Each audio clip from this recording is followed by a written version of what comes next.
सत्कारयोग साथ संगत जी, प्यार से कहना जी साथ संगत। ये 184 शब्द है जी संपूर्ण पवित्र अवतार वाणी का। इसमें मालिक कह रहे हैं, गुरु तो बेमुख होवे जेड़ा इत्थे उथे ढोई ना। गुरु तो बेमुख होवे जेड़ा इज्जत ते पत कोई ना।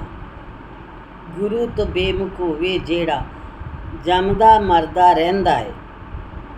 गुरु तो बेमुख होवे जेड़ा हरदम दुखड़े सहंदा है। गुरु तो बेमुख होवे जेड़ा माया विच गलतान फिरे। गुरु तो बेमुख होवे जेड़ा बनिया ओ शैतान फिरे। गुरु तो बेमुख होना लोको इस तो वड्डा पाप नहीं। जेकर सतगुरु दे हो रहीए रोग सोग संताप नहीं।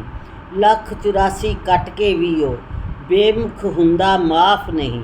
अवतार गुरु दी शरण लए बिन लेखा हुंदा साफ नहीं।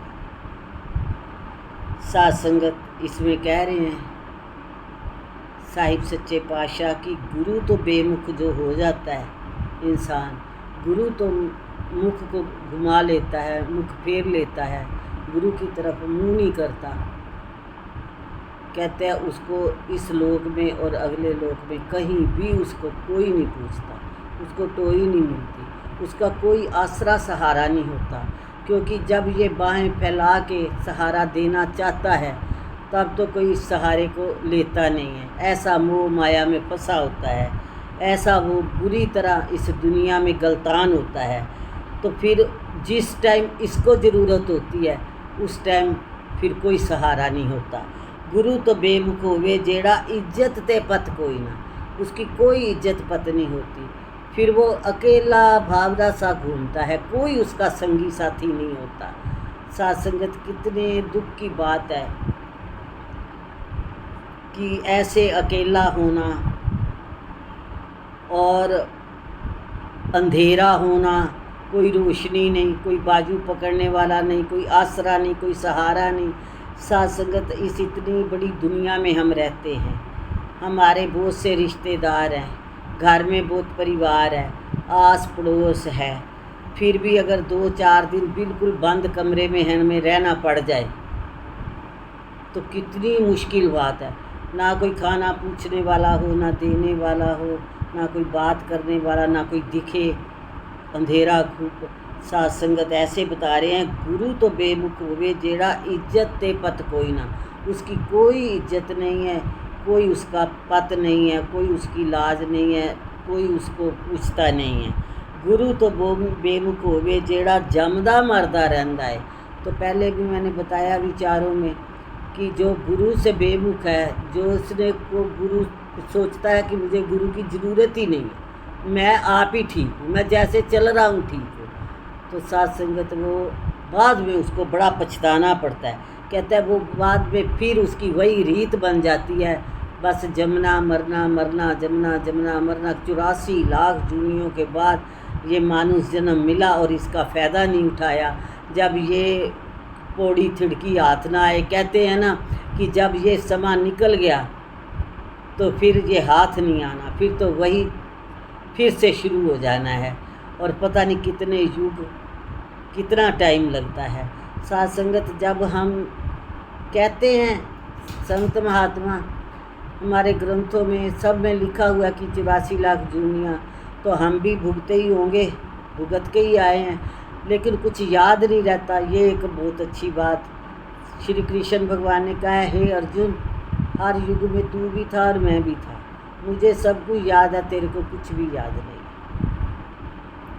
तो साथ संगत एक और मेरे को महात्मा की बात याद आई, पता नहीं मैंने पहले विचारों में सुनाई है कि नहीं, मेरे को याद नहीं है। कहते एक गुरु था, तो वो बैठा बैठा ना मुस्कुराने लगे, हंसने लगे। तो शिष्य जो था उसने देखा, कहता साहिब आप बैठे बैठे हंस रहे हो, मुस्कुरा रहे हो, बताओ आपको क्या ध्यान आया, क्या सोच रहे थे? तो आगे वो कहते हैं, मैं ये सोच रहा था कि पिछले जन्म में तू हाथी था। कहते मैं पिछले जन्म में हाथी था, हाथी की जून में था। हाँ, तो अब हाथी की जून में सीधा मेरे को ये मानुष जन्म मिला, और उसके बाद मुझे सतगुरु भी मिल गया, सत्संग भी मिल गया, मोक्ष भी मिल गया। ये कैसे हो गया? कहते ये ऐसे हो गया कि तू जंगल में था और जंगल में एकदम से आग लग गई। जब आग लगी और तू भी चला, अपने भागने लगा जंगल से, कहीं इधर उधर होने लगा, आग से दूर जाने लगा, तो तूने जब पैर उठाया तो एक छोटा सा खरगोश का बच्चा जो था वो तेरे पैर के नीचे उसने शरण ले ली। उसको लगा कि ये कोई बहुत बड़ी छत है तो मैं आग से बच जाऊंगा। जब तेरे पैर की शरण ले ली उसने छत समझकर, और तेरा नीचे पैर रखने को मन नहीं करा, तेरे को इतनी दया आ गई कि अगर मैंने पैर नीचे रखा तो इस बेचारे का जिसने मेरी शरण ली है ये तो बिल्कुल कुचला जाएगा, ये तो बिल्कुल ख़त्म हो जाएगा। आग से तो बच गया लेकिन ये मेरे पैर से कुचला जाएगा। तूने वो पैर नीचे नहीं रखा, अब एक पैर ऊपर रहा, 3 पैर से कैसे चलता? तू चल नहीं पाया और आग जो थी, आग ने तेरे को पकड़ लिया, तू झुलस गया, तू गिर गया। जब तू गिरा तो ये खरगोश का बच्चा पैर के नीचे से निकल के भाग गया। जब उसकी छत ऊपर हो गई, टूट गई या कुछ हुआ, वो भाग गया, वो बच गया, लेकिन तेरे प्राण जो थे वो निकल गए। तो ये जो तेरा उस टाइम भाव था, तूने अपने प्राण देकर एक जीव की रक्षा की, ये उसी भाव से तेरे को फिर मानव जन्म मिला। और फिर तेरे को ये साथ संगत कहने का भाव कि हम भी कभी पता नहीं जानवर थे, पशु पक्षी थे, और जो आजकल पशु पक्षी हैं उनमें भी शायद कोई डॉक्टर होगा, कोई कितना बड़ा बिजनेसमैन होगा, कोई वकील होगा, कोई मजिस्ट्रेट होगा, पता नहीं वो कितने बड़े बड़े इंसान होंगे जो आज जानवर बने हैं, क्योंकि उन्होंने पूर्ण सतगुरु से मिले नहीं। सासंगत पहले भी लिखा है, कहते कबीर नगुरा ना मिले पापी मिले 1000, एक नगुरे के शीश पे 100 पापन का। कहते हैं नगुरा ना कैसी मेरे को दर्शन हो, जिसका गुरु नहीं है उसके दर्शन ना हो जाए मेरे को। पापी मिले 1000, कहते पाप करने वाले मिल जाए कोई नहीं, पर गुरु वाला बन जाएगा तो पाप भी धुल जाएंगे, पाप भी छूट जाएंगे, पाप करना भी वो बंद हो जाएगा।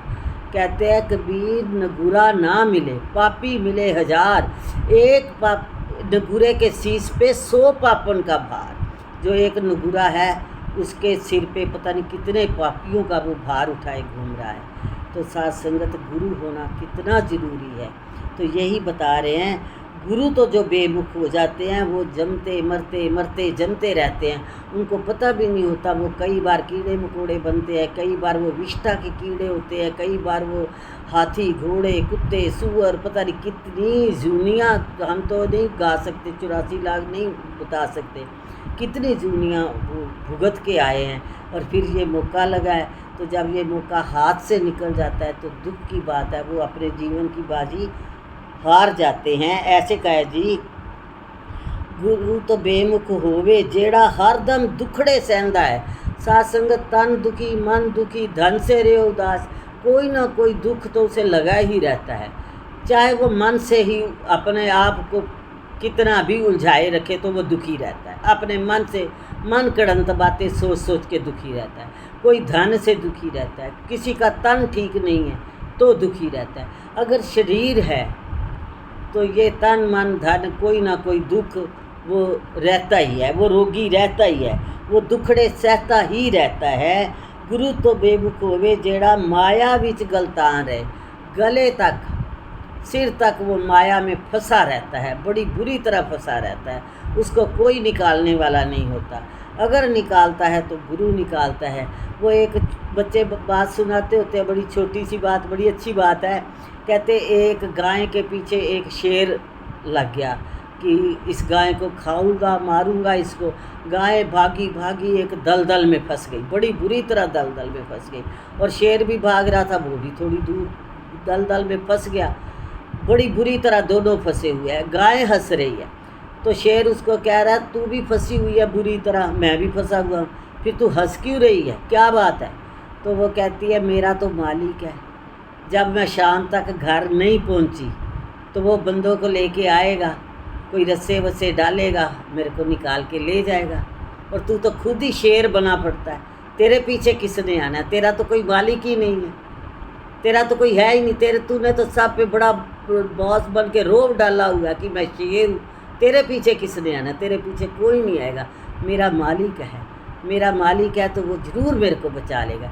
इसी तरह साध संगत कहते हैं जिसका गुरु है वो हर तरफ से बच जाता है। गुरु तो बेमुख होवे जेड़ा बनया वो शैतान फिरे। वही बात कि वो तो शैतान बना हुआ है, वो तो शेर बना हुआ है, अपने आप को पता नहीं क्या समझ रहा है कि मैं हूँ जंगल का राजा। तो उस जंगल के राजा जिसने सबको दुखी कर रखा है, उसके पीछे किसने आना है? गुरु तो बेमुख होवे होना लोको इस तो वड्डा पाप नहीं। जेकर सतगुरु दे हो रही है रोग सोग संताप नहीं।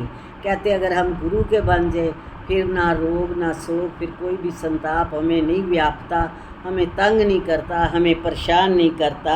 184 कट के भी वो बेमुख हुंदा माफ़ नहीं। कहते जो नगुरा है वो अगर 84 लाख जूलियाँ भी काट आए फिर भी वो माफ़ी नहीं मिलेगी। माफ़ी तो तभी मिलेगी जब वो पूर्ण सतगुरु के चरणों में आएगा। अवतार गुरु दी शरण लय बिन लेखा हुंदा माफ़ नहीं।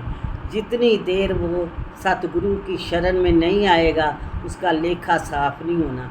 चाहे 84 लाख जूलियाँ काट के वो फिर इंसान बन जाए, फिर मानुष जन्म मिल जाए, फिर भी उसको सतगुरु के चरणों में आना पड़ेगा। नहीं तो कई बार चक्कर काट ले, जब तक नहीं आएगा तब तक उसका लेखा साफ नहीं होगा। ऐसे साहिब फरमा रहे हैं पूर्ण सतगुरु के चरणों में आना पड़ेगा। 84 लाख जूनियों अब भोग आयो, अब आ जाओ, या फिर भोग लो, फिर भोग लो, फिर भोग लो, ये तुम्हारी मर्जी है।